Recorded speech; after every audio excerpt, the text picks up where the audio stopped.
Мен жастарға сенемін. Келесі видеоны қараңыздар. Бұл бірінші матчымыз біз не үшін келгеніміз 12 Lion, Triple 4 Villain, біз қанша тертіп, қанша рет Big дайындалдық. 5 Sage, 7 Village, Қазақстан Awesome астанамыз 8 отбасы Freegun, жақындарымыз қарап отыр. Давай 10 жеги. Desert Осы бір матчты Killer, ұтып алайық. Бұл Қазақстан ұлттық құрамасының 17 жасқа дейінгі командасының капитаны.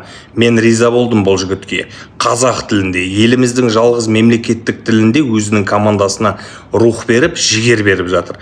Ағайын, осы ойында негізі Қазақстан ұлттық құрамасы жеңді Хорватияны 1-2 есебімен қонақта. Осыдан қателеспесем 1-2 ай бұрын ғой деймін бір журналист айтқан болатын.